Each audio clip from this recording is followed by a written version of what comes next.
kumakan fɔlɔw bɛ kɛ foli de kari o kari an bɛ ɲɔgɔn sɔrɔ nin kɛnɛ in kan n'a bɛ fɔ a ma nanzarakan na ko sans langue de bois a to dunkan o ye taga segin tɛ kuma mun na an b'a aw fo dante foli mun na aw ni ce aw ni baraji aw bisimila aw ka nin jɛmukan in kɛnɛ kan n'aw k'a ma ko sans langue de bois ayiwa bi an bɛna an da don fɛnw la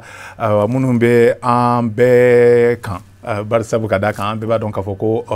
bɔlɔlɔ kan fɛn caman bɛ fɔ bɔlɔlɔ kan fɛn caman bɛ sɛbɛn bɔlɔlɔ kan ayiwa a kɔlɔlɔw de fana ka ca kosɛbɛ ayiwa bi an ye wele bila maaba naani ma walasa o bɛ se ka na ɲɛfɔli k'an ye a ko kan walasa an bɛ se ka an ta na an bila dɔn mɔgɔ minnu bɛ nɛni jugu o ni kumakan jugu o ni ja jugu bɔ bɔlɔlɔ sanfɛ n'o ye réseaux sociaux ye ayiwa o ni ɲangataka kan wa an bɛna o de ɲɛɲini k'o dɔn nin jɛmukan in kɛnɛ kan bi su in na ayiwa walasa ka don a babu kɔnɔ an ye wele bila an ka musolakaw dɔ ma sa nin t'ale siɲɛ gale ka se an fɛ yen fo Moribabugu la an ka télévision soba in kɔnɔ sa n'o o ye Seri Fila télévision ye ale tɔgɔ de ko Adam Diko ale ye ɲɛmaa ye AJ4 kɔnɔna la sa Adam Diko an b'a fɔ ye i ni ce i ka nin weleli jaabi la i ni yantuma i ka kɛnɛ baasi foyi tɛ alhamdulillah an ba ayiwa n'o o bɔra yen nɔ an bɛ bisimilali sɛmɛ an ka maa filanan na sa ale ye finilaka ye sa ayiwa tenitigi ye an b'a fɔ o cogo la ale ye poli commissaire ye n'a tɔgɔ ko Hamadoun Bilal Traoré commandant en biche do monsieur Traoré i ka kɛnɛ i ni yantuma ça va? Ça va. Alhamdulillah. Ayiwa n'o bɔra yen nɔ sa an ye wele bila an ka maa wɛrɛ ma sa n'ale ye Keyita ye Aruna Keyita ale fana ye ɲɛmaa ye cakɛda dɔ kunna a bɛ fɔ mun ma nanzarakan na ko APDP autorité de protection des données à caractère personnel monsieur Keyita i ni yantuma i ka kɛnɛ kosɛbɛ alhamdulillah alhamdulillah ayiwa n'o bɔra yen nɔ sa an ka bi mɔgɔ naaninan mun welela an fɛ ale ye Dirisa Mementa ye Dirisa Mementa a bɛ fɔ minnu ma ko activiste bɔlɔlɔw kan ale ye o dɔ ye ayiwa ɲɛmaa fana don jɛkulu kɔnɔ a bɛ fɔ mun ma tɔn sa kɛ ni kuma diyara an da a bɛ fɔ mun ma ko éveil de conscience ayiwa Mementa i ka kɛnɛ basi fosi tɛ na i ni yantuma a b'a hali n'a sɔrɔ kelen don ka sigi kɔnpoli ni sariyatigi cɛmancɛ la ça va alhamdulillah i ni ce i ka nin weleli jaabi la ayiwa n'o bɔra yen nɔ sa ne jɛɲɔgɔnkɛ n'o ye Dawuda Traoré ye aw bɛɛ b'ale dɔn sa kari o kari ale de ni ne bɛ jɛ ka nin jɛmukan in k'a labɛn walasa ka sɔrɔ ka a cari fɔ aw ka togodaw la fɔ aw ka salon kɔnɔ ayiwa Dawuda Traoré an b'a fɔ yana i ka kɛnɛ n ka kɛnɛ kosɛbɛ kosɛbɛ kosɛbɛ alhamdulillah n bɛ Seri Fila filɛbaga bɛɛ fo ka invité fana fo alhamdulillah Jara ye bisun na n'Ala sɔnna kɔnɔna film bɛ an bɛɛ la donc vraiment n'Ala sɔnna n b'a dɔn galon ni tiɲɛ bɛɛ bɛna dɔn donc an bɛ foli kɛ invité ma voilà i ni ce i ni baraji i danse ayiwa an bɛ ɲininkali fɔlɔ an bɛ o sɛmɛ an ka musolaka la sa n'ale ye Adam Diko ye sa ne ko Adam e bɛ se k'a ɲɛfɔ an n'a yɛrɛ danfara mun bɛ ayiwa a bɛ fɔ mun ma nanzarakan na ko liberté d'expression o ni ka taa sɛbɛnjugu ni fɛn dɔw ta ko olu bila bɔlɔlɔ sanfɛ danfara jumɛn de b'u ni ɲɔgɔn cɛ dɛ alors danfara min b'u ni ɲɔgɔn cɛ c'est que n'a fɔra ko liberté d'expression o ye i ka se ka kuma fɛn mun ka di ye ou bien ka se k'i ka revendication kɛ liberté d'expression o bɛ tali k'an ka démocratie yɛrɛ sinsin bere dɔ la k'a yira k'a fɔ fɛn min i balilen tɛ k'a fɔ fɛn bɛ yen nɔ k'e man kan tɛ ka mun fɔ mais an ka jamana de fana kɔnɔ sariyaw de bɛ yen o ye dugu yɛrɛ taabolo ye k'a dɔn k'a fɔ mun bɛ kɛ ani mun tɛ kɛ hali ni an sigira yan k'an bɛ baro kɛ fɛn dama dɔ bɛ yen an b'a fɔ wa nin tɛ kɛ nin bɛ kɛ an b'a fɔ téléphone kana sonner mɔgɔ kana wuli ka taa kɛnɛ ma fo émission ka ban o ye anw bɛnna fɛn mun kan donc o t'a yira k'a fɔ ko min ka di fɛn ka di ne ye ne t'o kɛ o mais fɛn dɔw bɛ yen an ko minnu tɛ kɛ an bɛɛ de jɛnna o ma o man kan tɛ ka kɛ donc i ka liberté d'expression o bɛ dan o yɔrɔ ninnu na a fɔra ko dan ye fɛn mun ye a fɔra ko nɛnniw kana kɛ a fɔra mɔgɔ kana nkalon kana da mɔgɔ la ainsi de suite donc i ka liberté d'expression o tɛ se ka e permettre quoi o dan ninnu sago n'i ye o danw sago ɲangini bɛ yen bon o liberté d'expression in bɛ appliquer i la diɲɛ kɔnɔ cogo min dugu kɔnɔna na cogo min o kelen de bɛ appliquer i la réseaux sociaux fɛnɛ sanfɛ mais réseaux sociaux o ye a damana fɛn wɛrɛ parce que o la o ye virtuel ye o ye i bɛ ka téléphone ta ou bien i bɛ ka ordinateur ta ki fɛn o fɛn ka di ye i kun n'i kan cɛ i bɛ o fɔ o kɔnɔ mais k'a dɔn k'a fɔ i ka vie réelle la limite bɛ yen cogo min na réseaux sociaux fɛnɛ utilisation na o limite bɛ yen o limite ninnu o bɛ encadrer cogo ni o bɛ bila sen kan cogo di o ye état n'o ye fanga ye o de b'a fɔ bon Mali kɔnɔ yan mɔgɔ mɔgɔ ni bɛ réseaux sociaux utiliser a filɛ fɛn minnu man ka tɛ ka kɛ mais tant que ni o ma fɔ bɛɛ bɛ se ka i yɛrɛ to yen ka taa ka sɔrɔ k'a fɔ an tun t'a kalama parce que an bolo liberté d'expression don. I ni ce i ka nin kumakan fɔlɔ ninnu na minnu ɲɛna ayiwa an b'a ɲɛsin sisan nɔ an ka Traoré ma sa ka ɲininka n'o y'a sɔrɔ ayiwa Adam bɛ ka kuma minnu fɔ sa ka dansago kɛwalenw o ni dansago kow bɔlɔlɔ sanfɛ ayiwa danfara jumɛn de b'o o ni liberté d'expression na dɛ e yɛrɛ fɛ. An bɛ téléspectateurs fɔ an b'a fɔ ye k'u ni su fɔlɔ. Adam y'a fɔ cogo min liberté d'expression mun filɛ nin ye an ka sariya sunba o yɛrɛ ye liberté d'expression accordée citoyen bɛɛ ye mais o kɔrɔ tɛ que i ka kuma fɔ k'a dama tɛmɛ réseaux sociaux mun nana bi minnu b'an bolo baarakɛminɛn don mais an y'a ye sisan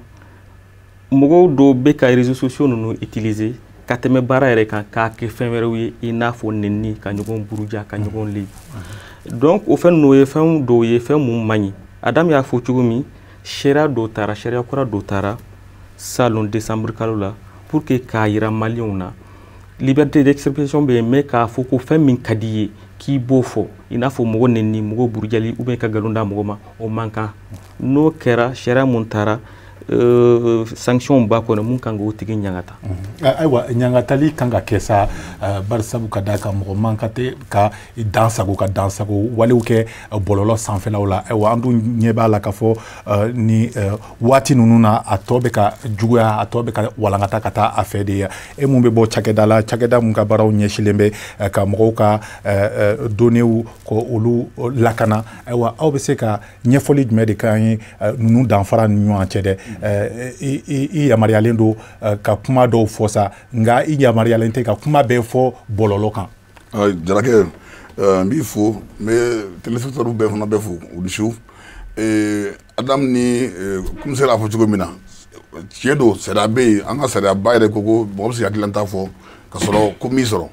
mais sariya dɔ fana bɛ yen sariyaba fana y'a fɔ n'i bɛ i bɛ se ka kuma min ka di ye i bɛ se ka kuma fɔ min ka di ye mais i man ka don mɔgɔ wɛrɛ gasi la i man ka don mɔgɔ wɛrɛ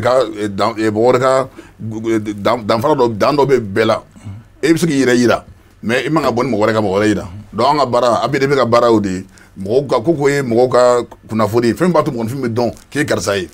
o ye ja ye fɔlɔ ye ja ye n'i ye mɔgɔ foto ta a bɛ dɔn ko karisa n'i ye foto publier bi ma dɔn ko a bɛ dɔn ko misi jara don o tɛ mɔgɔ tɔgɔ ni jamu o ye an ka baara bɛ k'o kan numéro téléphone b'a la hali mobile numéro b'a la donc fɛn fɛn b'a to mɔgɔnifin bɛ dɔn an ka baara ye donc an ka baara ye min ye k'a fɔ n'i tɛ ɲa kuma kan bɔlɔlɔ kan i man ka se mɔgɔ wɛrɛ ta ma ka sɔrɔ a tigi ma jɛn n'a ye o y'an ka baara fɔlɔ ye i bɛ se k'i ta yira diɲɛ k'a ye mais i man ka mɔgɔ wɛrɛ ta yira ka sɔrɔ a tigi ma jɛn n'a ye n'i ye mɔgɔ foto ta i b'a kan k'a fɔ ne b'a k'i foto ta n'i b'a a tigi fana foto bila bɔlɔlɔ kan i kan k'a fɔ ne ye foto min ta o don ne b'a fɛ k'a bila Facebook kan est ce que jɛnna n'a ye ni m'o kɛ dɔrɔn i ye sariya sɔsɔ sariya min b'i ɲangi an ka sariya dɔ bɛ yen a b'i ɲangi ka taa miliyɔn 2 ni tila ka taa fɔ miliyɔn 20 donc o ɲangili o sariya bɛ yen a ye sariya dɔ fɔ sisan min taara kɔsana in na o kɔfɛ an fana bɛ se k'i ɲangi fo miliyɔn 20 fo miliyɔn 20 ayiwa o kan ka mɔgɔ lasiran sa an ma an ɲɛsin Dirisa Mɛmɛ ta ma sa ale ye activiste ye sa ayiwa mɔgɔ caman ɲɛ bɛ aw de la dɛ n ye kɔlɔlɔw fɔ a kɔlɔlɔw ka ca ayiwa kɔlɔlɔ fɛn fɛn bɛ bɔ a kɔnɔ bari an y'a ye k'a fɔ ko maaw de bɛ wuli dɔrɔn ayiwa o bɛ maa wɛrɛw buruja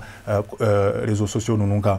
n'o ye bɔlɔlɔ ye ayiwa e bɛ se ka ɲɛfɔli jumɛn de kan anw ye walasa an k'a dɔn k'a fɔ aw fana ni ɲɔgɔn cɛ danfara dɔw bɛ yen nɔ k'a fɔ mɔgɔ man ka tɛ ka aw bɛɛ bugɔ ni bere kelen ye.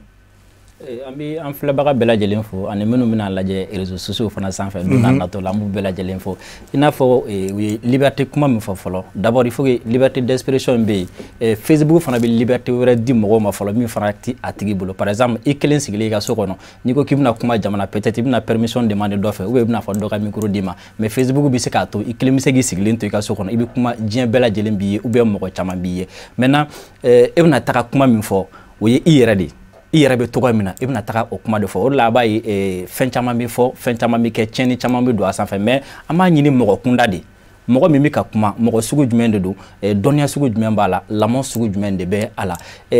an bɛ minnu fɔ ko activiste bɛɛ talen don ka bɛɛ gosi ni bere kelen bi ni mɔgɔ min yɛrɛ Facebook sanfɛ dɔrɔn ou bien WhatsApp sanfɛ kuma la dɔrɔn a fɔ ko activiste filɛ activiste man ɲi u bɛ ka nin kɛ u bɛ ka nin kɛ alors que activiste ti dɔrɔn k'a fɔ ko mɔgɔ dɔ wula dɔrɔn ka t'i sigi ka kuma dɔ fɔ o tɛ activiste ye activiste de ye mɔgɔ ye mɔgɔ min i b'a sɔrɔ fan dɔ fɛ ale y'a ye k'a fɔ ko tɔɲɔli bɛ dɔw ka fan dɔ fɛ o tɔɲɔli yan'a ka taa fɔ mɔgɔ wɛrɛ ou bien yan'a ka taa fɔ mɔgɔ wɛrɛ a yɛrɛ wulila ko a b'a kɔgɔ da o tɔɲɔli la walasa o tɔɲɔli ka bɔ yen ou bien gɛlɛya dɔ bɛ dɔw ka fan dɔ fɛ misaliya la jogo bɛ dɔw ka dugu la ou bien kuranko bɛ dɔw ka dugu la ale dun y'a ye k'a fɔ ko dɔ bɛ se ka ji in lase u ma ou bien dɔ bɛ se ka kuran in lase u ma a bɛ wuli a b'a kɔgɔ da la a bɛ se ka kɛ a b'a fɔcogo ɲuman na a bɛ se ka kɛ a bɛ se niveau sugu dɔ la yɛrɛ fo a bɛ fanga yɛrɛ kan sɔsɔ walasa ninnu ka se k'u ka ji sɔrɔ nka a tɛ na nin kɛ a tɛ mɔgɔ bɔgɔ a tɛ mɔgɔ buruja maintenant minnu bɛ mɔgɔ buruja i bɛ taga o ɲini fan wɛrɛ de fɛ mun de la u bɛ burujali kɛ yala dɔ de b'u bila a la wa ou bien u yɛrɛ de ka adamadenya bɛ ta aw n'olu maa ninnu tɛ fan kelen fɛ aw ni olu tɛ fan kelen fɛ n'i y'a ye burujali in yɛrɛ daminɛna waati min na i b'a ye 2018 élection ɲɛkɔrɔla da burujali a donna ba la kosɛbɛ munna parce que o waati mɔgɔ minnu tun bɛ yen nɔ ni fɛn t'u bolo ka fɔ jamanadenw ye ni argument t'u bolo projet ni fɛnw t'u bolo olu bɛ mɔgɔ dɔw sara u bɛ taa bila mɔgɔ dɔw la ko olu ko nani a nana to ten fo ka yɛlɛma don a la dɔɔni fo a nana se minnu yɛrɛ tun bɛ a la u ni ɲɔgɔn cɛ olu yɛrɛ dama tila kana bila ɲɔgɔn na tuguni donc a kɛra règlement de compte u yɛrɛ dama ni ɲɔgɔn cɛ k'a sɔrɔ activisme tɛ jamana ko tɛ foyi ko tɛ u yɛrɛ ka togoya do ok n bɛ ɲininkali tɛngu Adam Digora Adam ɲininkali bɛ yɔrɔ min na sisan Facebook ko n'a fɔra bɛɛ ja bɛ tigɛ parce que a tɔgɔ kɔlɔlɔ b'a la nafa b'a la mais bi n'a y'a ta k'a lajɛ an b'a ye fo an yɛrɛ ka danbe an b'a ye an bɛ lagosi i y'a faamu faama tɛ to karamɔgɔ tɛ to jɔn ka fɔ an ɲɔgɔn na donc maintenant o Facebook nalen yala a yɛrɛ fɛ i ka ye cogoya la e bɛ se ka mun de fɔ anw ɲɛna ok alors a ye kuma dɔ fɔ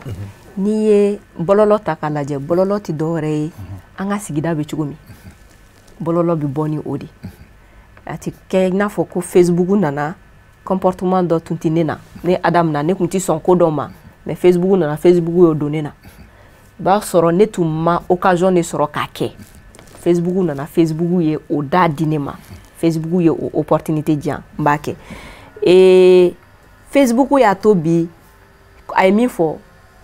citoyen bɛ se k'a to a ka so kɔnɔ ka kunkanko ka hakilina di problème dɔ la ou bien loi dɔ kan ou bien politikimɔgɔ dɔ ka kuma dɔ kan k'a sɔrɔ n'i y'a to a yɛrɛ ma a tɛ se ka o lasɔrɔ parce que fo a ka wuli ka taa se o ma Facebook y'a to bi ni fɛn bɛ Bamako Kayikaw bɛ se k'u hakilinata di Kidalikaw bɛ se k'u hakilinata di Faransikaw bɛ se k'u hakilinata di donc o min kɛra a ye a bɛɛ kɛ diɲɛ a y'an bɛɛ bila diɲɛ kelen kɔnɔ ni ne b'a fɛ ka braz la jara lasɔrɔ a ka nɔgɔ ma ni n b'a fɛ ka Mɛmɛta lasɔrɔ a ka nɔgɔ ma donc a y'an bɛɛ bila kulu kelen kɔnɔ diɲɛ kelen kɔnɔ o de b'a kɛ k'a fɔ o kulu in na mɔgɔba ni polisi ni politiki ni citoyen an bɛɛ de kelen politiki mɔgɔ b'a ka téléphone ta k'a ka Facebook utiliser cogo min na citoyen fɛnɛ bɛ a ka téléphone ta k'a ka Facebook utiliser ten donc barrière tɛ u ni ɲɔgɔn cɛ donc ni min y'a ja a bɛ o fɔ o ma parce que u bɛɛ bɛ diɲɛ kelen dɔ kɔnɔ u bɛ ɲɔgɔn sɔrɔ min na min ni réalité tɛ kelen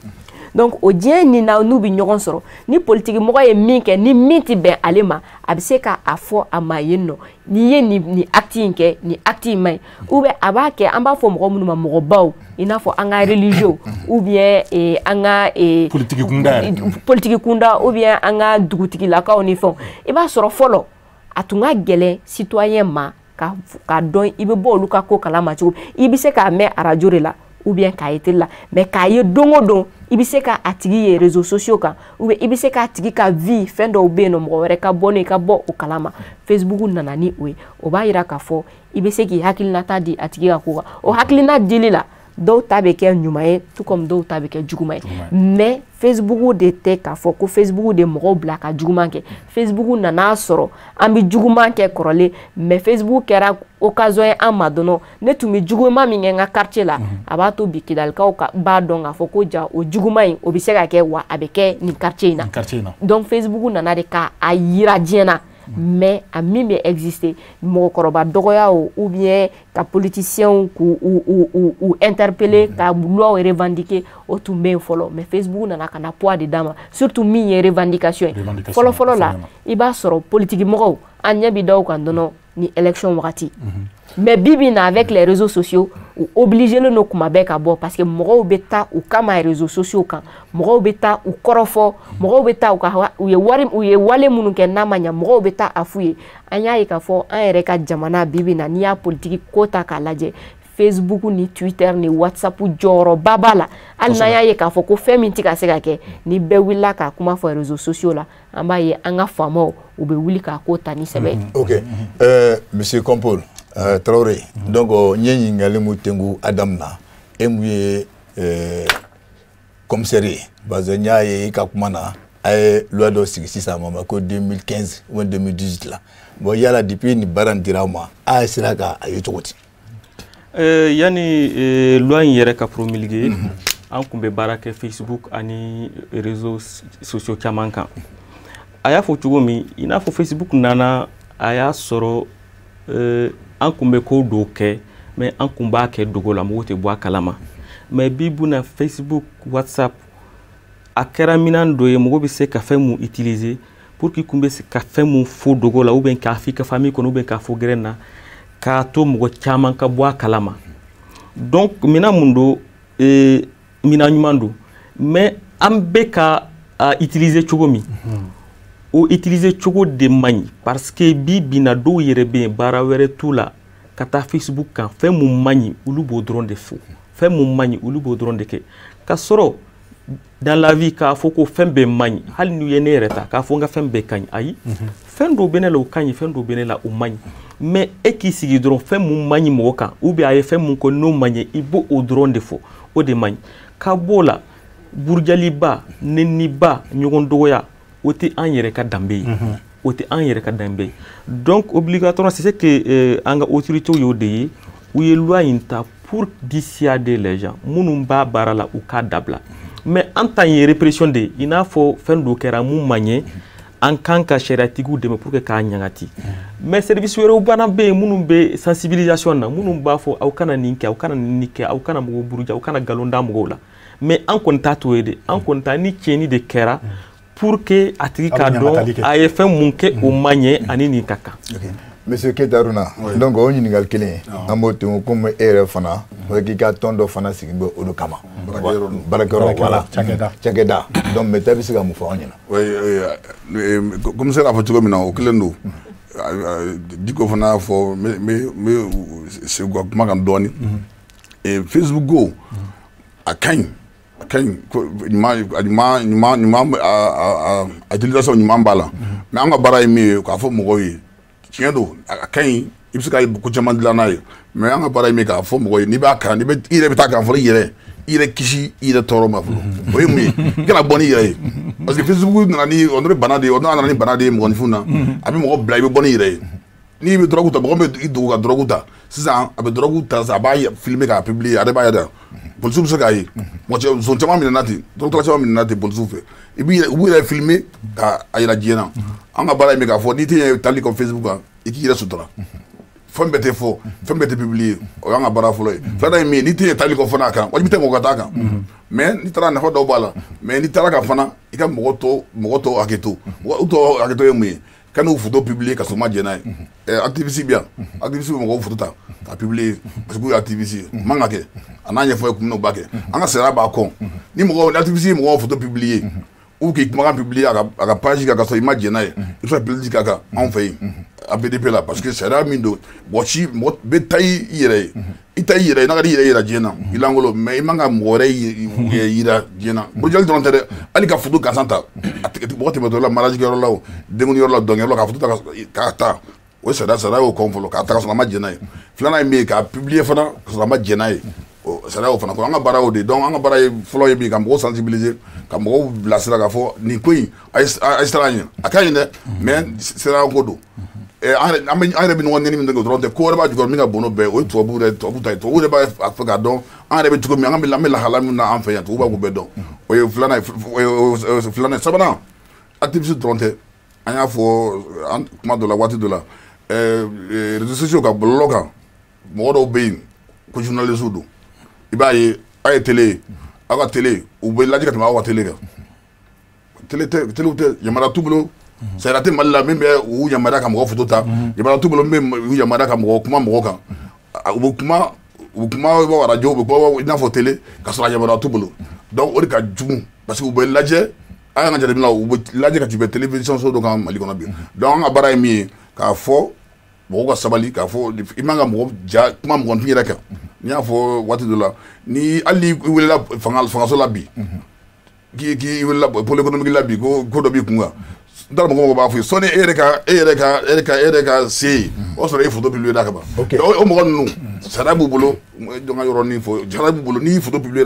activiste fɛ o tubabu ko pseudo-journaliste en ligne k'a sɔrɔ u b'aw concurrence k'a sɔrɔ u tɛ journaliste ye i bɛ se ka plainte k'u kan juge fɛ yen i bɛ se ka plainte k'u kan APDP la anw fɛ yen. Ok mais Mamɛta comme e ye activiste ye tɔgɔ ɲuman tɛ aw la i y'a faamu dɛ hali plateau kan yan bɛɛ b'i basera e du kan yala i se ka a ko ninnu ɲɛfɔ an ɲɛna a ka baara yɛrɛ bɛ cogo min na. D'ailleurs tɔgɔ ɲuman tɛ an kan an b'a faamu a bɛ dépend mɔgɔ min bɛ k'a fɔ parce que waati caman i b'a sɔrɔ mɔgɔ caman b'a fɔ ko tɔgɔ ɲuman tɛ a na fɔ don min na ni kungo y'o tigi sɔrɔ n'u nana waati min na n'an y'o dɛmɛ waati min na u bɛ sɔrɔ k'an fɔ k'a fɔ ko ja donc kungo bɛ dɔ sɔrɔ o bɛ n'a fan fɛ wa. Oui kungo bɛ na n bɛ misaliya dɔrɔn d'i ma hakilila salon musokɔrɔba da ka so cira Sabalibugu a tɔgɔ ye ko Fahina Samakɛ san 85 fiyɛntɔ fana don min y'a ka so ci a tigi b'a ka so kɛrɛfɛ an taara sɛgɛsɛgɛ k'a lajɛ a ko bɛ cogo di an y'a ye k'a fɔ bin de kɛra a kan nka alhamdulillah an de kɛra sababu ye plus précisément ne de kɛra sababu ye k'a ka so in jɔ ka di a ma tuguni ka tila k'a dɛmɛ kiiri fana na fo ka taa fɔ kiiri b'a kan avocat 4 fana ɲini ka di a ma an bɛ bi na i n'a fɔ bi an ka sɔrɔsiw bɛ kɛlɛkɛyɔrɔ la bi na population bi anw wele su ni tile mɔgɔ jugu filɛ nin anw kɛrɛfɛ yan fɛ mɔgɔ jugu bɛ anw kɛrɛfɛ yan fɛ anw b'a information transmettre k'a kan ka taga fɔ yɔrɔ min na nka n'an ye information di waati min na population sigilen don mɔgɔ minnu kan ka wuli fana ni olu ma wuli an bɛ obligé an bɛ information an bɛ bɛɛ lajɛlen bɔ a kalama pour que ka se ka population protéger. Maintenant, n'y a même pas comment d'amener comme il faut de quel on c'est-à-dire Facebook utilisateur béou, Facebook utilisateur on est activiste cligné. Mon activiste de moye, moi me wuli, abu wuli ka fin de quel, féminin arrête d'aller no kona, moi wardia ma go defender, arrête d'aller no la ka foko tonyo do de biya, ou be ko nu hacker do de kaka, ou tika soro, ale be wuli abetara olu de keleke. Donc Facebook ya ka baraka minandi, télé ya ka baraka minai, WhatsApp ni réseaux sociaux to bela jeli ya ka baraka minandi quoi. Donc maintenant minu min nanike, no de fongo mɔgɔ min bɛ kuma Facebook sanfɛ n'a bɛ mɔgɔw nani n'a bɛ mɔgɔw don ta ale tɛ a bɛ ka kuma jɔn de kama ani ale yɛrɛ mɔgɔ sugu jumɛn Adam y'a fɔ mɔgɔ min ka baara gɛrɛn na n'a bɛ fana ni bana in de kɛ n'a taara Facebook sanfɛ a b'o de kɛ o mɔgɔ min ka baara ni a bɛ comment dire la kanangolon de bɛ y'a la i b'ale kanangolon de Facebook sanfɛ sinon mɔgɔ min bɛ yen n'a tɛ fana ni kɛ n'a tɛ bana ni kɛ Facebook tɛ même n'a taara télé la i b'a dɔn yala k'a fɔ ko nin ye mɔgɔ maralen o de la problème dɔw bɛ yen nɔ o ye société ko problème de o ye an ka sigida gɛlɛya de ye il va falloir que an ka an ɲɛsin o de ma tant que ni an ma o gɛlɛya in kɛlɛ an bɛ taga comment dire la n'an taara ko daminɛ n'an m'o sɔrɔ n'an taara nɔrɔ ko laban na a ɲɛti sɔrɔ quoi mun de la fɔlɔ mɔgɔ kun tɛ sɔn ka nani kɛ kɛnɛma mais bibi na mɔgɔ bɛ taga kɛ réseaux sociaux sanfɛ mun de la fɔlɔ comment dire la min yɛrɛ tɛ fɔ hali bibi na a ye min fɔ n'o ye commissaire ni fɛnw ye ni an b'a ye ni zo minɛna sisan a photo bɛ ye hali yen nɔ yɛrɛ i b'a sɔrɔ olu yɛrɛ fɛ yen nɔ mɔgɔ dɔw yɛrɛ bɛ yen nɔ olu yɛrɛ b'a photo bila k'a sɔrɔ hali anw yɛrɛ tɛ mais n'a yɛrɛ dɔrɔn a bɛ fɔ ko activiste de y'a kɛ donc a kan ka ɲɛfɔ bɛɛ lajɛlen o faamuyana an ma an ɲɛsin Adam ma sa ka sɔrɔ ka Adam ɲininka n'o y'a sɔrɔ nin kɛwale ninnu kɔni ta an ka tabiya la sa ayiwa e ɲɛmaa ye jɛkulu kɔnɔ sa a bɛ fɔ mun ma ko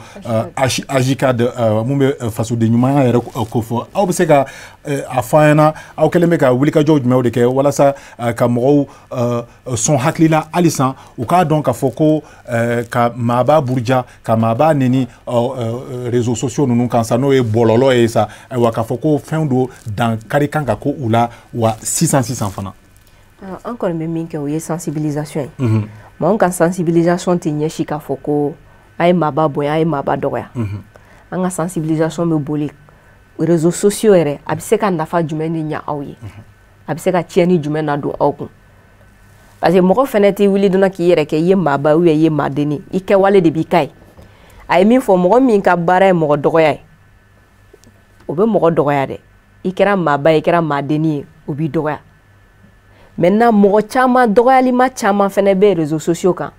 il faut voir que a caman ye mɔgɔ minnu instrumentaliselen don o problème o tɛ jeunesse problème dɔrɔn ye dɛ o problème ye an ka problème de société o problème ye mɔgɔkɔrɔbaw yɛrɛ dama kɛlɛ min b'u ni ɲɔgɔn cɛ jɛkulu dɔ bɛ yen tɔn jɛkulu dɔ bɛ yen olu b'a ye k'a fɔ olu ni ninnu tɛ fɛn kelen tabiya kelen na u bɛ tɛmɛ jeune dɔw fɛ ka wari d'u ma ou bien ka dossier d'u ma olu kama fɛn caman bɛ fɔ réseaux sociaux sanfɛ a dossier caman bɛ bɔ an ka administration de kɔnɔ dɛ a caman bɛ bɔ an ka administration de kɔnɔ a ye min fɔ ni convoquera bi pôle économique la depuis e bɛ convoqué a bɛ bila réseaux sociaux sanfɛ donc ça veut dire que mɔgɔ min b'a bila réseaux sociaux sanfɛ information dira o ma de jɔn y'a di o ma i b'a sɔrɔ o tɛ baara kɛ pôle économique la o tɛ baara kɛ service de juridiction foyi la mun bɛ taa a tigi minɛ mais o kɔni information bi d'o ma an y'a ye k'a fɔ ministre dɔw yɛrɛ tun bɛ depuis conseil des ministres bɛ ka kɛ olu yɛrɛ bi information fɛn minnu bɛ ka fɔ conseil des ministres la o information bɛ ka di dɔw ma a bɛ d'u ma mun na pour que o k'a publier pour que o k'a bila bɔlɔlɔ sanfɛ donc o problème in o sensibilisation bɛ kɛ pour que jeunesse k'a dɔn réseaux sociaux a nafa ni a kɔlɔlɔ bɛ se ka kɛ mun o sensibilisation o baara daminɛ an b'o baara la o y'an ka baara ye don o don o y'an ka baara ye don o don mais min fɛnɛ kan ka kɛ o de ye min ye fanga niveau ye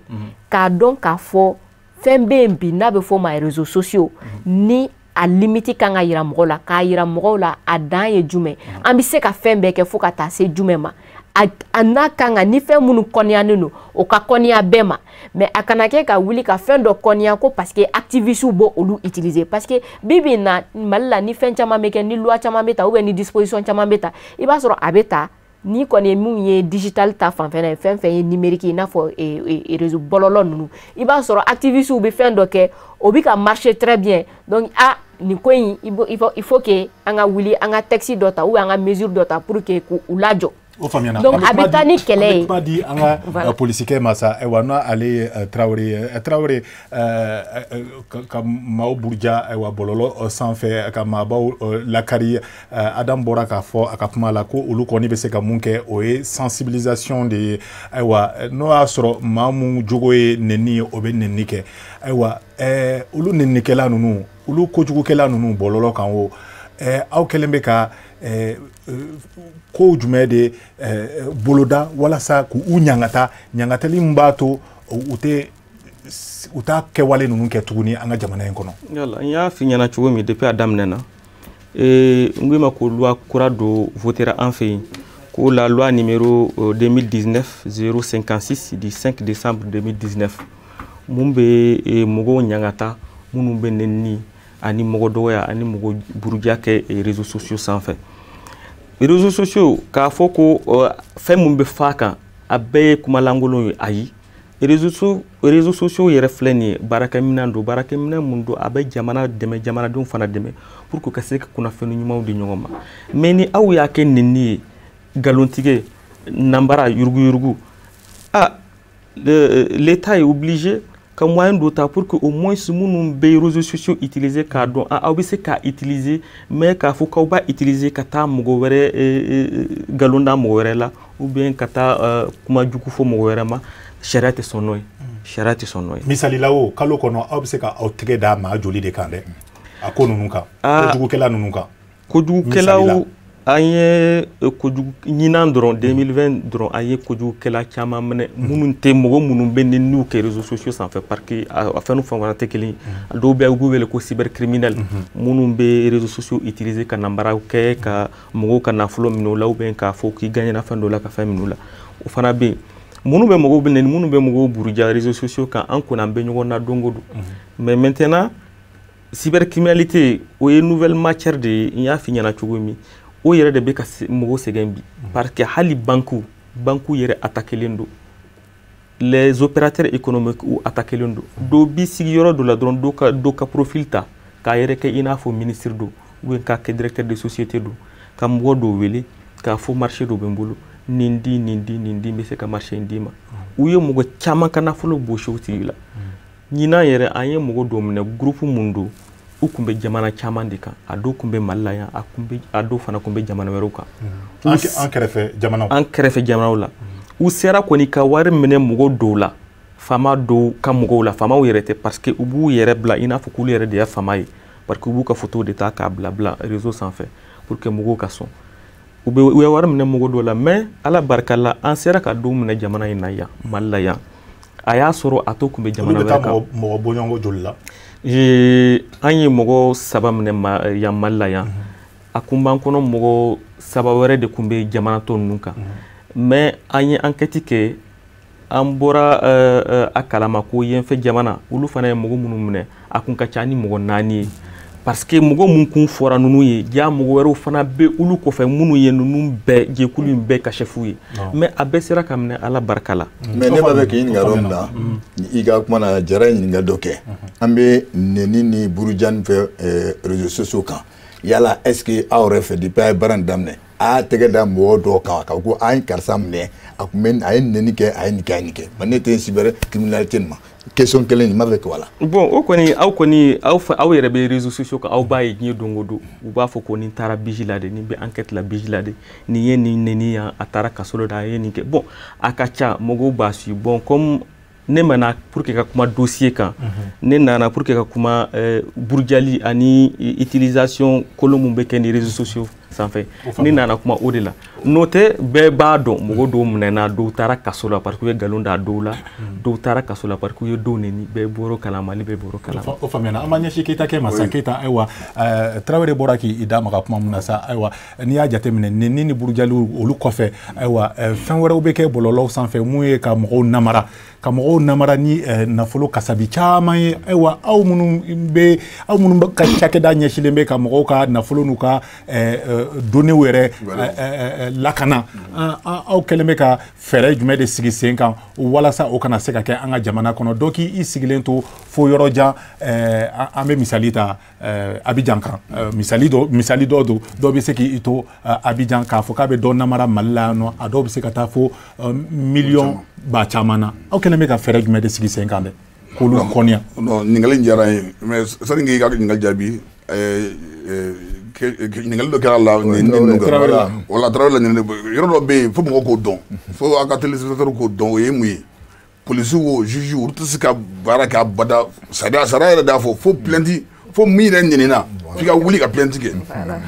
i mɔgɔ y'i photo ta k'a publier k'a fɔ k'i ye zo ye c'était zo ye i kan ka plainte kɛ ni mɔgɔ y'i nɛni ka sɔrɔ a digir'i la ka kuma f'i ma ko i ye nin ye i ye mɔgɔ lankolon i bɛ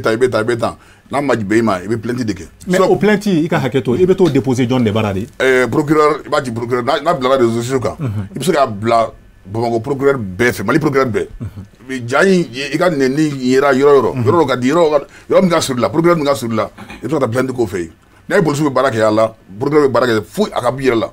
hali ni masakɛ nɛnina ou ministre nɛnina tant qu'a yɛrɛ ma plainte sariya dɔw fɔ dɛ a sariya ye anw m'a dilan a sariya dilanna kabini 2000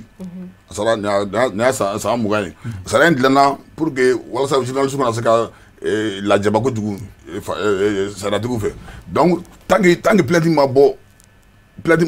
mɔgɔ min tɔɲɔna yɛrɛ la policiers tɛ se ka fɛn kɛ juges tɛ se ka fɛn kɛ n b'a fɛ ka jaabili dɔ yɔrɔnin kan policiers kɔni bɛ a kama juges bɛ a kama tant que i ma plainte kɛ u tɛ se ka foyi kɛ hali n'a digir'u yɛrɛ la ne ye dɔ ta ye ko hali kɔsɔnni na dɔ b'i to Sénégal ka dɔ nɛni mɔgɔ dɔnnibaa dɔn dɔ k'a nɛni mais n'a ma fɛn fɔ policiers tɛ se ka fɛn kɛ dɛ sariya de y'a fɔ o ye fɔlɔ ye filanan réseaux sociaux ko bɔlɔlɔ ko an ka baara ye min ye k'a fɔ mɔgɔ ye namara ko binna i ka hakili to yɛrɛ la an b'a fɔ fɔlɔ a y'a hakili to yɛrɛ la parce que diɲɛ yɔrɔ hali tubabuw fɛ hali nansaraw fɛ hali americains yɛrɛ fɛ yen n'u ser'i ma fura foyi t'a la ɲankili kɔ sinon ni Ala ma far'i kan a tigi tɛ ye yɛrɛ a tɛ ye parce que système b'u bolo an y'an ka baarakɛlaw an b'a dɔn système b'u bolo u bɛ se ka tɛmɛ i ka ordinateur fɛ ka tɛmɛ nin ka ordinateur fɛ ka tɛmɛ nin ordinateur fɛ pour ka se du coup ordinateur ma donc i b'a tigi ɲini o y'a sɔrɔ ordinateur 4 ou 5 b'aw ni ɲɔgɔn cɛ jamana caman kan donc u tɛ ye donc an b'a fɔ mɔgɔ ye ni mɔgɔ message ci ma i t'a tigi kana jaabi i kana dayɛlɛ yɛrɛ an b'o f'i ye ni message y'i ka mail kɔnɔ i message y'i ka téléphone na i t'a tigi dɔn a effacer i tɛ mɔgɔ dɔn i kana kuma fɛ réseau kan bɔlɔlɔ kan i tɛ mɔgɔ dɔn n'a ye gɛrɛli la hali n'o y'a sɔrɔ o message ye ɲuman ye Keyita kɛ hali ɲuman don message dɔw bɛ yen nɔ olu bɛ se ka kɛ hɛrɛ message ye ayiwa ni m'o dayɛlɛ ayiwa o hɛrɛ na fɔ i kɔ dɛ an fɛ an jateminɛ kɛ fɛn dɔw bɛ yen ni i photo b'i ka fɛn kan i tɔgɔbaga i photo baga i kan k'i dɔnbaga bɛɛ dɔn mais ni mɔgɔ ye fɛn ci ma i tɛ mɔgɔ min dɔn i ba kunna ni b'i ba kunna i bɛ a dayɛlɛ dɔrɔn a bɛ fɛn dɔ don i ka machine kɔnɔ e kumakan o i bɛ téléphone ci min kɛ o i bɛ photo min bila i ka fɛn kɔnɔ ani ka kɔdu a b'a bɛɛ ye ala bɛ sabon a bɛ to sabon k'a bɛɛ ye a b'i ka photo sama n'a ka da ye a b'i lajaba donc an ka baara ye min ye k'a fɔ mɔgɔ ye a ye siran a bɛ fɛn min kan boli don boli min sɔn kan a b'aw bolo mɛ a sɔn kan t'aw da donc a ye siran bi a ye siran sini parce que an bɛɛ b'a la dɛ mais mɔgɔw ka siran o faamuyana ayiwa an b'an ɲɛsin Mementa ma tuguni sa Mementa ayiwa e y'a fɔ sa a bɛ fɔ minnu ma ko activiste olu bɛ yen nɔ influenceurs yɛrɛ bɛ yen nɔ ayiwa maa ɲuman b'u la maa jugu b'u la nka aw yɛrɛ ma kulun dɔ sigi sen kan walasa e yɛrɛ y'a fɔ i ka kumaw kɔnɔ ayiwa e ye musokɔrɔba dɔ dɛmɛ walasa a ka bin kɛra a kan walasa ka ka droit d'a ma ayiwa o n'a ɲɔgɔnna caman aw tɛ se ka ɲɔgɔn sɔn hakili la walasa ko kolon ninnu o kɛli ka dabila bɔlɔlɔ sanfɛ aw yɛrɛ ni ɲɔgɔn cɛ an yɛrɛ ni ɲɔgɔn cɛ an bɛ ɲɔgɔn sɔn hakili la an yɛrɛ dama aw bɛ ɲɔgɔn dɔn an yɛrɛ dama ni ɲɔgɔn cɛ oui an bɛ ɲɔgɔn dɔn min bɛ juguman fɔ min bɛ ɲuman fɔ an bɛ ɲɔgɔn dɔn an bɛ ɲɔgɔn sɔn hakili la par exemple waati dɔw la a bɛ fɔ mun ma nanzarakan na ko dénonciation aw t'o kɛ dɛ aw ni ɲɔgɔn cɛ mais n bɛna o yɔrɔ de f'i ye waati dɔw la i b'a sɔrɔ dɔ bɛ bɔ a bɛ mɔgɔ dɔ ta a bɛ fɛn dɔ fɔ a ma ne b'a dɔn tiɲɛ tɛ ne b'a tigi wele n b'a fɔ a ye karisa ye min fɔ karisa ma a ko ma kɛ tan a kɛra tan kuma tiɲɛ yɛrɛ filɛ nin ye quoi droit de réponse d'a tigi ma ou bien i ka bɔ i k'a fɔ ko ye min fɔ karisa ma ko a ma kɛ tan tɔ o caman bɛ kɛ mais comme olu t'i ye kosɛbɛ mais problème fana ye min ye an bɛ milieu min kɔnɔ la a ɲuman c'est comme si mɔgɔ tɛ ala ɲuman yɛrɛ fɛ mɔgɔ mago bɛ nanikɛla ninnu de la mɔgɔ mago bɛ burujakɛla ninnu de la i b'a ye sisan ne bɛ n ka téléphone ta sisan ne bɛ n ka direct sigi sisan n bɛna kuma Facebook kan ou bien n bɛna kuma candidat dɔ ka projet kan sisan i b'a sɔrɔ ni n ka vue cayara direct la a tɛ tɛmɛ 100 ou bien 200 kan mais par contre dɔ bɛna t'i sigi i b'a sɔrɔ o bɛ ministre dɔ ta ou bien a bɛ taa mɔgɔ wɛrɛ ta ko muso bɛ ta o den bɛ ta i b'a sɔrɔ a bɛ taga 1000 2000 vues la o de la n ko problème de société yɛrɛ de don quoi deuxièmement il va falloir que ni an ye sanction ni fɛnw kɛ an ka taga fana minnu fana bɛ ko ninnu kolokolo waati dɔ la fo olu fana ka sanctionner parce que e bɛ fɛ k'a yira mɔgɔw la ko nani man kan tɛ ka kɛ Facebook sanfɛ e bɛ k'a yira mɔgɔw la ko nin ti kɛ mais n'a fɔra ko e bɛ place dɔ la jamana kɔnɔna la e ni o nanikɛla b'i ye ɲɔgɔn fɛ o cérémonie na aw tɛgɛ bɛ ɲɔgɔn bolo yalima e bɛ a tɔgɔ ja wa e b'a tigi tɔgɔ goya de i b'a tigi tɔgɔ ja de et puis i bɛ dɔ wɛrɛ de fara a tigi ka manja kan donc mɔgɔ wɛrɛ ni o place nɛgɛ b'o tigi la a fana bɛna bɔ a bɛ nani de kɛ donc bɛɛ de kan ka comment dirais-je la fara ɲɔgɔn kan ka nin ko in kɛ o de la n ko sariya dɔrɔn tɛ a bɔ il va falloir que voilà sariya kelen tɛ se voilà faut que sensibilisation ba ka kɛ hali sanfɛmɔgɔw yɛrɛ kan ka dɔn k'a fɔ ko dɔ bɛ yen nɔ a man kan tɛ ka kɛ Adam an bɛ fɛ k'a dɔn sa n'o y'a sɔrɔ ayiwa jajugu bari sabu ka d'a kan an ka nin jɛmukan in babu bɛ fɛn mun kan o ye bɔlɔlɔ ayiwa o ni kojugukɛw bɔlɔlɔ kan gɛlɛya tuma la a bɛ fɔ mun ma ko période de conflit nanzarakan na ayiwa an dun b'a ye k'a fɔ ko an ka jamana in bɛ gɛlɛya kɔnɔ nin y'a san damadɔ ye san 6 san 7 ayiwa an b'a ye fana kɔsada in na k'a fɔ ko mɔgɔw bɛ jajugu ta an ka sɔrɔdasiw ala ka u dayɔrɔ sumaya halisa olu jajugu ta k'o bila bɔlɔlɔw sanfɛ ayiwa a bɛ ji kɔrɔkɔrɔ ma caman kan na olu ye kɛwale minnu kan ka kɛ nin waati ninnu na o man ka tɛ ka kɛ nin wagati in na yanni an ka se nin wagati in yɛrɛ ma n'i y'a ye an ka jamana camancɛ yan fa n'o ye centre ye wagati kɛra gɛlɛya tun bɛ yen kosɛbɛ communautéw ni ɲɔgɔn cɛ n'o ye filaw ni kadɔw ye wagati dɔ la an y'a ye k'a fɔ o gɛlɛya in o soutenir kosɛbɛ ni réseaux sociaux ye surtout WhatsApp an y'a ye k'a fɔ groupe WhatsApp minnu tun bɛ yen groupe tun ka ca i b'a sɔrɔ groupe dɔw bɛ yen o bɛ yen ko filaw ka groupe dɔw bɛ yen kadɔw ka groupe ainsi de suite mɔgɔw bɛ yen nɔ minnu fana bɛ image jamana wɛrɛw image i n'a fɔ Rwanda kɛlɛ wagatiw ou bien Angola taw u bɛ na o image bila o groupe ninnu kɔnɔ k'a fɔ ko dugu dɔ attaquera sɔgɔmada in na a filɛ u ye fɛn minnu kɛ donc o fɛnɛ contribuera kosɛbɛ ka haine attiser o wagati la an y'a fɔ autoritéw ɲɛna k'a fɔ n'u m'u kɔlɔsi WhatsApp min filɛ nin ye a bɛna kɛ problème ba ye o crise résolution na mais a y'a fɔ cogo min na an ka jamana kɔnɔ an ma caman an binna yɔrɔ min na an bɛ taa k'an bɛ problème gérer yen an bɛ ɲina an talonna yɔrɔ min na an bɛ ɲina yen kɔ depuis o wagati an tun kan ka dɔn depuis crise in daminɛ an tun kan ka dɔn k'a fɔ fɛn dɔw b'an fɛ yan n'o ye réseaux sociaux ye yala réseaux sociaux a kan ka utiliser crise kɔnɔ wagati jumɛn an ka jamana kɔnɔ an tɛ communiquer fɛnw la joona fo ni fɛnw taara k'an bolo dan wagati min na an y'a ye an ka surasiw bɛ sa u su bɛ bila réseaux sociaux kan ka bɔ o yɛrɛ la hali an ka surasiw yɛrɛ n'u yɛrɛ bɛ front na u yɛrɛ bɛ kɛlɛkɛyɔrɔ la u yɛrɛ b'u photos ta k'a bila Facebook kan u b'u photo ta u b'u ka armée photo arme mun b'u bolo u b'olu photo ta u b'u ka position bɛɛ di réseaux sociaux kan donc o bɛɛ b'a yira k'a fɔ ko u ma lakalan min ye réseaux sociaux a kan ka utiliser cogo min na olu yɛrɛ ka posture en tant que soldat mais jamanadenw fana kunnafoni foyi tɛ yen nɔ min bɛ di mɔgɔw ma n'i y'a ta k'a lajɛ école la a ti fɔ mɔgɔw ɲɛna réseaux sociaux a nafa ni a inconvénient o ye mun ye a kan ka utiliser cogo min a kan ka tɛ ka man ka tɛ ka utiliser cogo min o ti fɔ mɔgɔ ye école la et pourtant bi bi in na an b'a dɔn ko bɛɛ bɛ réseaux sociaux kan ne ye Mali yɛrɛ ta k'a lajɛ an ka taux de pénétration c'est vrai a man bon internet la mais bɛɛ kɔni pratiquement ni ye grande ville ta k'a lajɛ bɛɛ bɛ taa réseaux sociaux kan donc a ka kan a ka ɲɛfɔ mɔgɔw ɲɛna donc tant que a ma ɲɛfɔ mɔgɔw ɲɛna temps de crise in na an yɛrɛ bɛ terroristes dɛmɛ u k'u ka baara kɛ. u k'u ka baara kɛ o faamuyana Keita ayiwa Adam da magara fɛn dɔw la mun ye an bɛɛ jɔrɔna ko ye sa ayiwa est-ce que aw ka cakɛda in a man ka tɛ ka i bolo mana bɔ ka mɔgɔw sensibiliser halisa wa aw kana dan loi ko dɔrɔn ma ka mɔgɔw sensibiliser an y'a jateminɛ k'a fɔ ko kɔsada in na an ka jamana kɔni ye kɛlɛkɛminɛn dɔw sɔrɔ wa ayiwa olu yera an ka jabaranu o sanfɛ e yɛrɛ hakili la olu kan ka tɛ ka o kan ka kɛ nin waati in na wa walasa ka an jugu k'olu lasira walima ayiwa ko ɲuman de fana don. d'accord o diyara n ye Jarakɛ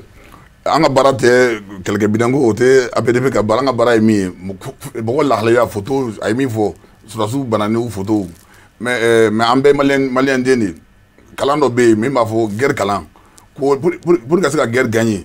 i kɛlɛkɛɲɔgɔn i k'a dɔn i k'i yɛrɛ dɔn o ye tiɲɛ ye mais tant que i m'i kɛlɛkɛɲɔgɔn dɔn i tɛ se a la non ne yɛrɛ hakilina o ye ne hakilinata ye o tɛ APDP kumakan ye o ne yɛrɛ hakilinata ye ni i ni mɔgɔ bɛ kɛlɛ la bɛɛ b'a fɔ Mali an ka sɔrɔdasi kɛlɛkɛminɛnw bɛrɛ tun t'an bolo waati dɔ la donc n'a ye minɛnw san ne fɛ a kan k'a dogo ka taa bali jugu la de k'u kɛlɛ n'a ye parce que an ka fɛn bɛɛ dɔn ka ban mais min kojugu yɛrɛ ye an ka tiɲɛli dɔ kɛra u ye dankari dɔ k'an ka sɔrɔdasiw la Sola fanfɛ Sokolo fanfɛla la ne dɔ ye ne yɛrɛ fo ka ci ɲɛ kan parce que barisa ne ye sɔrɔdasi dɔ bananen an ka gendarme dɔ bananen ye mɔgɔw bolo boli n'a ye muso dɔ jɔlen bɛ k'a filmer ɛ teliya sa a kana sa donc an ka baara ye min ye k'a fɔ mɔgɔw ye o man ɲi a man ka kɛ et sariya bɛ yen n'a yera fana ne fɛ an filɛ yɔrɔ min na bi an bɛ ka miiri dɔ kɛ an ka baarakɛyɔrɔ la pour que k'a fɔ gouvernement ye a ka loi dɔ ta loi min bɛ o ko ninnu ɲangi n'a a man di journaliste ye dɛ a man di kibaru tigi ye mais Mali bɛ yɔrɔ min na bi an t'an yɛrɛ bolo an bɛ guerre de la guerre min don guerre nɔgɔman tɛ donc nin fɛn ninnu jafili ninnu jajugufili ninnu a bɛ terroriste jamana jugu minnu nana ka bɔ diɲɛ fan bɛɛ fana an kɛlɛ a b'u dɛmɛ k'u hakilinata cari donc an bɛna ɲini gouvernement fɛ sɔɔni ka sariya ta k'a fɔ ni mɔgɔ min ye sɔrɔdasiw photo ta a bananen wo ou bombe cɛra yan fɛ mɔgɔ sara mɔgɔ ma sa n'i y'a photo ta k'a cari n'i y'a ta n'a yer'i bolo fɔlɔ i bɛ kaso kɛ n'i y'a cari bɛɛ k'a ye fana i bɛ ɲangi an b'o ɲini gouvernement fɛ waati nata ninnu. Tarawelekɛ ayiwa e bɛ se ka misali wɛrɛ d'a ma barisabu ka d'a kan bɛɛ ɲɛ bɛ aw de fana la dɛ aw ye tigɛ kɛ maa kan minnu ye nin jajugu ninnu bila bɔlɔlɔ sanfɛ wa. bon jajugu ninnu filɛ nin ye i n'a fɔ sɔrɔdasiw bananen ou bien an ka kan minnu attaquer an ka mobili minnu tiɲɛna ja mun don normalement an man kan ka sɔrɔ réseaux sociaux sanfɛ mais an ka jamanadenw yɛrɛ t'a dɔn ko n'u bɛ ka ja ninnu ta k'a bila réseaux sociaux sanfɛ u bɛ ka publicité de kɛ terroriste ye parce que terroriste yɛrɛ a ka laɲini ye jumɛn ye n ka tiɲɛni kɛ mɔgɔ caman k'a ye pour que u tigiw ka siran u ja ka tigɛ donc n'o image n'a dira u ma n'aw y'a bila ka taa fan bɛɛ fɛ mɔgɔw y'a ye Bamako yan village la jamana ko kan ce qui veut dire olu ka laɲini ye pour que mɔgɔw ka se ka siran mɔgɔw k'a ye k'olu ye tiɲɛniba kɛ e bɛ ko o de kɛ olu ye donc i bɛ ka publicité de kɛ terroriste ye donc jajugu ninnu mɔgɔw man kan k'a bila réseaux sociaux kan parce que an ka kɛlɛkɛdenw yɛrɛ an ka kɛlɛkɛcɛw yɛrɛ c'est-à-dire campagne dɔw bɛ yen u bɛ mun wele ko campagne de démoralisation image ninnu yɛrɛ bɛ circuler sur les réseaux sociaux a b'an ka kɛlɛkɛdenw a b'u démoraliser donc c'est pour cela que nous on demande mɔgɔw n'u ye image sugu ninnu sɔrɔ n'i tɛ se k'a garder i yɛrɛ ye a supprimer k'ala la véhiculer parce que n'a taara dɔrɔn c'est le terroriste qui a gagné parce qu'ale tun b'a fɛ fɛn mun ka kɛ mɔgɔ caman k'a ye mɔgɔ caman k'a dɔn mɔgɔ dɔw banana mɔgɔ dɔw sɛgɛnna k'u ye kan bɛɛ ci u y'an ka mobiliw ta olu b'a fɛ mɔgɔw de ka bɔ kalama ni e y'o baara kɛ u place la i bɛ ka publicité de k'u ye. ok ne bɛ ka ka question kelen poser activiste kan parce que voilà Mamenta i ye kuma dɔ fɔ a ma n ye concentré o yɔrɔ kan i ko sisan a yɛrɛ dama ni ɲɔgɔn cɛ a bɛ ɲɔgɔn dɔn mun bɛ ɲuman kɛ mun tɛ ɲuman kɛ a bɛɛ bɛ ɲɔgɔn dɔn ni karisa ye ko dɔ kɛ n'a man ɲi i b'a fɔ a karisa ye nin kɛ a man ɲi yala bi an bɛ yɔrɔ min na sisan comme commissaire da donna kuma na k'a jira k'a fɔ o communication bololo sanfɛ ni sɔrɔsiw mu sara a ma kan ka bila voilà bololo sanfɛ yala bibi na n bɛ e yɛrɛ ɲininka jɔn yɛrɛ de nɔ de nin an bɛ se ka jɔn de accuser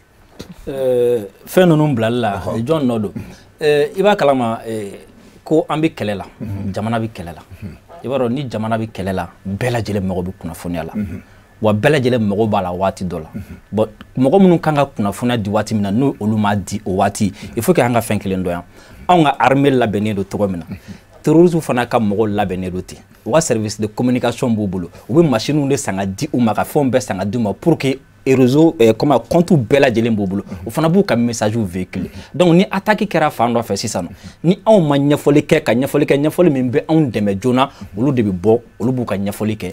min ka d'u ye u bɛ fɛ mɔgɔw ka faamu cogo min na u bɛ a yira ten donc comme ça mɔgɔw b'o de sɔrɔ fɔlɔ kɔfɛ hali ni an ka jamana bɔra ko a bɛna na kuma i b'a ye mɔgɔ tɛ fɛn mɛn donc a bɛ se ka fɔ kunnafoni dibaliya a waati o nɔ bɛ a la an ka dɔ fana an ni mɔgɔ minnu fana bɛ ɲɔgɔn na olu fana bɛ ka baara dɔ de kɛ walasa nin jajugu ninnu ka taa parce que kɛlɛ la ni sera mɔgɔ dɔ bɛ se ka s'i la bolokuru la nka ni sira la n'i dabara ye i b'a lasira i b'a nɔfɛ mɔgɔw lasira donc u man ca kosɛbɛ minɛn bɛrɛ tɛ u bolo mais u bɛ a yira mɔgɔw la k'a fɔ ko minɛn ka ca olu bolo olu ye cɛw ye o de la i b'a ye an ka waati dɔ la an ka kan dɔ bɛ yen nɔ ni kan ninnu attaquera u bɛ mototigi damadɔni bɔ i b'a sɔrɔ soit mitrailleuse ou bien marifa dɔw b'u bolo ten mototigi damadɔni u b'olu bɔ olu bɛ kule ko ala kubaru pour que k'a yira anw na mɔgɔw k'a fɔ i m'a ye an ka sɔrɔdasi ninnu tɛ cɛw ye hɛn mototigiw dɔrɔn de bɛ ka se u la o la sɔrɔdasiw morale bɛ sape population yɛrɛ bɛɛ ban a ka sɔrɔdasi an bɛ fɛn caman fɔ ma alors que mɔgɔ minnu taara sɔrɔdasi ninnu kɛlɛ mobilitigiw b'a la kɛlɛkɛminɛn fɛn o fɛn n'u kun mago b'a la a bɛɛ dɔ b'u bolo mais u bɛ tɔ ninnu dogo mais pour que k'an ka armée lagosi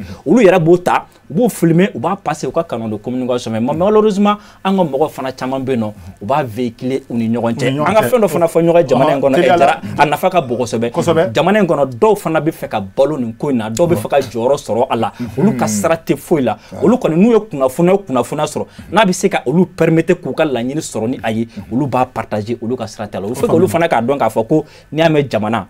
comment dire n'i y'a mɛn fanga ou bien jɔyɔrɔ jamana de bɛ Adam ayiwa ale bɛ k'i da maga fɛn na sa journalistes bɛ yen nɔ minnu ye kalanw kɛ ka kalanbaw kɛ walasa ka kɛ kunnafoni caribagaw ye ayiwa an yɛrɛ b'o olu la ale bɛ ka kuma cogoya mun na mɔgɔ kan ka activistes ka kuma k'o ta k'o don ba la ka tɛmɛ journalistes kan bari sabu an ɲɛ b'a la k'a fɔ waati dɔw la k'a fɔ kunnafoni minnu bɛ di bɔlɔlɔw kan ayiwa mɔgɔw b'u sinsin o de kan ka tɛmɛ hali anw kunnafoni dinaw bɛ mun di. N'i ye kunnafoni di yɛrɛ ta k'a lajɛ critère minnu b'a la a critère fɔlɔfɔlɔ o tɛ ni kunnafoni ka ɲi c'est-à-dire o tɛ fiabilité o critère fɔlɔfɔlɔ ye jumɛn o ye accessibilité ani rapidité fiabilité bɛ na o kɔfɛ n'i ye activistes ou bien journalistes minnu bɛ réseaux sociaux san bɔlɔlɔw sanfɛ olu ka atu ye jumɛn c'est que u ka teli wa u bɛ fɛn min utiliser population fanba fɛnɛ bɛ o utiliser n'o ye réseaux sociaux ye donc ni fɛn min kɛra o teliya in t'u bila ka mɔgɔw bɛɛ bila fili la o teliya parce que teliya ka sɔrɔ kisɛ t'a la o tɛna ni kɔlɔlɔ dɔ ye o teliya in b'u bila ka mɔgɔ caman bila fili la mais o teliya in fɛnɛ b'a to mɔgɔ caman fɛnɛ bɛ bɔ ko kalama joona n'i ye an ka média traditionnels ta k'a lajɛ n'o ye an ka télévision ni an ka radio ye an b'a ye k'a fɔ ni attaque kɛra n'a fɔra sisan k'a fɔ ko dɔ bɛ Mali la ko kojugu dɔ bɛ Mali la an fɛn bɛ yan an caman an bɛ boli ka taa RFI lamɛn ou an bɛ taa France 24 lamɛn an b'o kɛ mun na parce que an b'a fɔ ko olu b'a fɔ n'a bɛ yen nɔ kɔni olu b'a fɔ sisan mun an tɛ taa ORTM lajɛ parce que an b'a dɔn k'a fɔ hali ni o problème min bɛ yen ORTM tɛna fɔ sisan ORTM ka o temps de traitement in o patience tɛ mɔgɔw la ni fɛn min bɛ yen mɔgɔw b'a fɛ ka bɔ a kalama o yɔrɔ bɛɛ la mun de bɛ ka kɛ parce que an tɛ a yɔrɔ la an b'a fɛ ka dɔn mun bɛ ka kɛ. mais est-ce que Tigana tɛ na ne ko ko ORTM ou bien ni ta taara France 24 la ani RFI nu la mɔgɔ bɛ se k'a fɔ ni RFI mana mun fɔ ko lɛgɛsɛ don maintenant an mun bɛ yan di dɔw ko Tigana lo bɛ na c'est ko an tɛ Tigana lo bɛ na fɔ. effectivement o yɔrɔ in bɛ yen nɔ Tigana k'a fɔ ko Tigana bon peut-être Tigana an b'a fɔ o fɔrilen don dɔɔni mais an dalen no beaucoup plus ninnu ka information na ka tɛmɛ an ka télévision n'an ka radio kan mun na n'a fɔra bibi na ko attaque kɛra n bɛ exemple ta Ogosago kan Ogosago attaque kɛra Ogosago attaque kera domuna anye muya anya ka fo RFI journaliste ani France 24 journaliste olu tarafo keneka. Mais anga journaliste be jume anka journaliste ti ta keneka anka journaliste chama be information mundama kuna foni mundama oye activiste be kuna foni mu récolter de gauche à droite ka bla e bololo sanfé olu fere beta o bolo o kuna foni kelo neta ko fo anyana amba e ka foni attaque kera domina a fo ni mo hakia sara mais ni ORTM la je iba soro sumu ne be ka bo ORTM na ou bien jelu de kon be ka fem do kon be ka bo ORTM na ni France 24 ta kala iba soro olu ba 7 duguma kam abla rouge la ka fo Mali ni ne kera ou bien ni ne be ka ke donc abato olu be ka nga référence parce que olu ka teli olu ba fanyana mumbe ka ke wa oba fanyana jona mais anga mo yere autant de traitement abato antidala parce que ni ORTM fait mi fo amba fo gouvernement de fo bon andalente gouvernement be information mundi parce que amba fo ni azo al no azo mo tan fagara gouvernement na fo ko mo kele ni fagara ou bien mo fagara tien kera chuko al no azo aka kunanga alaban abe fo monsieur Keita anya jatemne ka fo ewa adam beka ibamba RFI ni France 24 munu kan o tuma dola obu telia ka kunafuni do di nga ni taranye fe fana ibita soro filibe kunafuni na o yoro yin fana obeno ewa me misali kelen dron di awma wati dola fora ko an jugu do sara koran fan fe kana fo chaman chan fan fe nga France 24 de o fo tlala kana jira ka fo ko tienta o kuma ala ewa awere ka chakeda na ewa dan fara kanga don ma munu be kuna funuta ka jense bololo kan oni a munu ka bara ere do ka adi mo ma yibi fo France 24 tay France 24 ma fo de filido minu munu ya fo fama ere da fo France ere ka fama o de ya fo ko asara tiens sara kasoro tienta filibana na yo kuma filibo gele ka do filido gele ne ya gele ka botuni tiens gele ka maka ba bo de problème mi malaya activiste wo presently problème ba de be am ka activiste drone fo mais problème ba mbe oye journaliste en ligne parce que o ba concurrencer ka so ça la faute mal la mu ya bada ka journaliste barake o faut ko fo rubé fo ka wateli nawe mais o c'est da tout bolo mi ba ke o fole ayemara tout bolo ka fu didi goji ko journaliste fo mais pour que journaliste fi ka barake journal barake la min donno ça da fi o flana donc faut jamana de ka telia ka sedata ay photo ay pour que c'est une photo ko nunga doni imagine nous faut que ça de ka ta jamana ko ni mo be a publier ka do kim na kinya ki duka so jamana ba ka bo yata ni ya photo publier 100 ans ka so o be dima do adabla la yo donc ko du ko to la gansa bo ko donc metan am ba fo ko kuma de ton tanyere faut nyangli beke kuma beke nyangli beke do faut ka ni journaliste ni min posta en ligne mun ba concurrence gatel nawi ka soro ça da abe wor abe en bo sara gouvernement o do sara ou be li benyebula benyebala mais on noter fama munum be ki na fundi law mara on no do parce que kan ataka fo ni be kuma lina teli a jama ka chani tele tay donc fi no do be fa ka ça do bula wala kan o ka fo fem be manga publier anga bara imi ka fo mo yi fem be manga publier fem no be na fatala to an to bu nouveau to bu be fo me o te jaira ya ma on ja ali mo ko do faralo bayira ne doye do ma sa do nga wi do a chi ma da dale ni msa da sefla a tigi wi bo sombo zumbo kanimi donc mais bo publier donc journaliste donc faut que ça arrête télé là ni mo bi akere kan nyangi ni santan ka so fori ibisira awo kuma kan laban me de bibolo ka fa yana ambe dernier tour de table ke jeni ka jemu kan datu kuma kan laban me de bibolo ne bi fo bo rapidement ça wala sa ni ko jugu nunu be se ka dabla bololo kan ne fo bo rapidement mo ga sigi sariya kan sariya be jibana ko sariya do be abe madafa be do be apede be sariya be en fleur ka di fleuve là be sa wo kare jangal mo ko se ma ambe cham ku wala chimanduma o fo flana mi beki le don il doit me il a donc à fond il t'a fait beaucoup de d'autres mais bon il t'a fait beaucoup d'autres en gagnant sur trois il faut flâner mais fama ou il faut fama ou quoi c'est data qu'on a tout bout la main quoi c'est data ni mi mo nedi ni na fana ka se jujuma probablement que plein de donc et bi nyangeli ka ke ni ça daté parce que shubu ni là ça la faute mali économie ba interdit à con donc faut leur ka télé là faut te gari ni ba wan anta ba wanti donc ça gari be c'est là fo ko ka jate ini ce ni baraji wakati ko ni be ni kana entente ke masa ewa Drissa mementa minute kelen de bi ifana bolo wala saka e hakilina ta fa na fere ni dabali juma de be se ka soro wala saka dansiri nunu kololo jugu nunu be la bololo sans fait d'accord rapidement me fait ka yoro do bena ko ok d'accord tele rapidement dro c'est-à-dire charia ko e tien mais c'est pas parce que activiste bi ka baraka kuti charia ko na ami charia ko na la il faut que anga fam ka fa ko ami charia de ko na la charia ye jume mogo jamana konna la ni nyebe kojugu la ka ke ou bien ni kojugu ka kinyana a dénoncer li o charia konna di maintenant ni mogo min boro kono ka nan ne fon ga clan kango flatla ka bo nyogona oluti finkeli maintenant il faut que femi journaliste ni awni nyogonche on yo de fo on te ka journalisme ke ambe ka jumene ke ni dénonciation min fo ambe ka o de ke par exemple mogo de be on wele on accessibilité kan mogo chamama katem awkan katem media nu fen chamaka ko be ka yoro do la 600 e ba soro abe message chinema abena soro maintenant ko kabna taka télé mogo do wele ato soro ou bien na ko télé mogo re kana ango funa tien fo awyi aw funa wati dollar aw ka déplacement ga gelen kosobe même na mbado ka fo ko war ko nu fo mbala wati dollar aw ka déplacement ga gelen kosobe pour que ka taka couverture nu donc voilà donc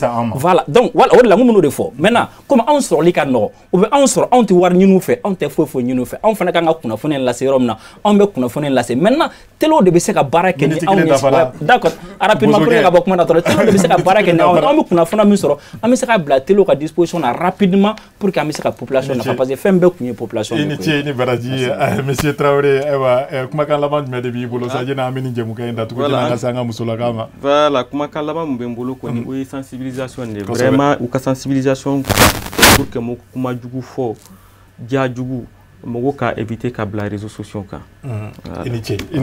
ni baraji ewa Adam diko kuma labambe e bolo sa ferani dabalu juma de bese ga nyini wala sa ka tankari ko jugun be la bololo sans fait aya fo chogo mina an kan continuer ni sensibilisation sensibilisation fene e mi ni taxi ou be no ye an gafo ye ni gafe nunu ni dankeru la nyangini kanke tanke ni nyanginu fene te ka ke abato mogo ni be ni ko nuke iba ameriki be ka minke ko o de kai maintenant munye eta fene fanfele munye gafe nunu ka ira ka fo mali problème te gafe ko donne gafe mumbi mali la bibi na ni ataka la jan anye champion e gafe ko la ka fo ko gafe ratifié ou bien gafe signé ni anga problème bete gafe ko anga problème e kuma do la ala waliali ana anga donc ka fo fene ko ni réseaux sociaux taka la je ni ya ala ka fo activiste ni fo be réseaux sociaux ka o be bara mina ou ka barade ou ka revendication nunu ani interpellation nu o de fene kanga ke démocratie kono pour que be ka se ki joro do be ka se ki ka barake mais amasi ka fo ko ambe avec une guerre entre les textes et les activistes ou bien entre l'État et les activistes amanga te ka do ola bibi na bere ka force be fara nyonga pour que ambe situation min kono ambe se ka nga force conjuguer tuko di pour que ka bo o situation konana iniche ni baraji Adam diko ale nyama esa ajika de konana la ambi fo dante foli muna ewa Traoré ke foli kan laban me de bibolo ka nyashanga limana ma wakati kon sebe corona sa ka invité au befo voilà vraiment comme faut ko sebe ka shirfula fle do befo oniche oni baraji amba afoena ko akambe dien wati were kari don sa ke kari nata anase ka nyogon soro ka dumba bu were kono abe fo munu mako taka siginte okuma munna oni baraji